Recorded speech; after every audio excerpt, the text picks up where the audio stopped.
इथेच राहते ती. फक्त एकटी गावली पाहिजे. इथंच तिची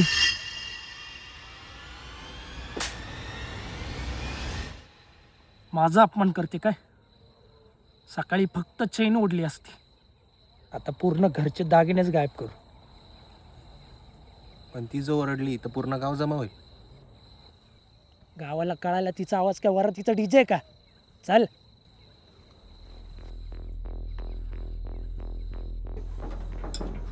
तोड दरवाजा. आई आई ए पोरी, दरवाजा उघड आणि अख्खे दागिने देऊन टाक, नाहीतर आई अगं ते सकाळचे गुंड परत आलेत. काय? कोण? उघड उघड, नाही तर रॉकेल टाकून घर जाऊन टाकेल. ए जीव गेला तर काय करणार एवढ्या पैशाचं? तू आधी दादाला उठव. मंगेश ए! मंगेश दादा मंगेश दारू काढ. मंगेश मंगेश दादा मंगेश दादा उठ. काय झालं? अरे घरी गुंड आलेत, ते घर जायची धमकी देतात आपल्याला. काय? एक मिनिट थांब.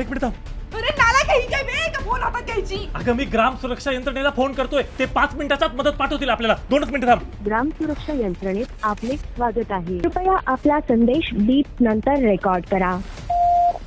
हॅलो खेरवाडी गावात काकडमाळ्यामध्ये चोर आलेत, लवकर मदत पाठवा, सगळ्यांनी लवकर या. पोलिसांना पण फोन करा.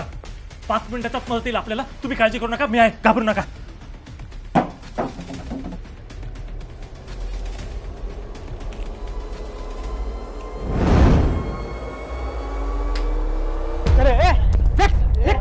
चोरी करतो का आमच्या एवढी हिंमत?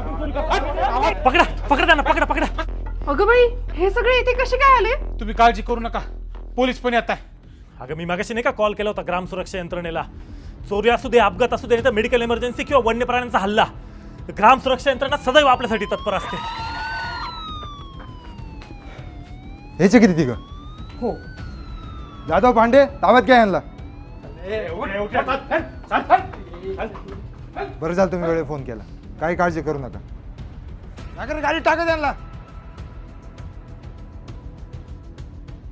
सर्व गावाला एकाच वेळी सूचना देणे, सावध करणे किंवा मदतीला बोलवण्यासाठी ग्राम सुरक्षा यंत्रणेचा टोल फ्री नंबर 1800-270-3600चा नक्की वापर करा. आजच आपल्या गावात ग्राम सुरक्षा यंत्रणा सुरू करून घ्या. सतर्क गाव, सुरक्षित भविष्य.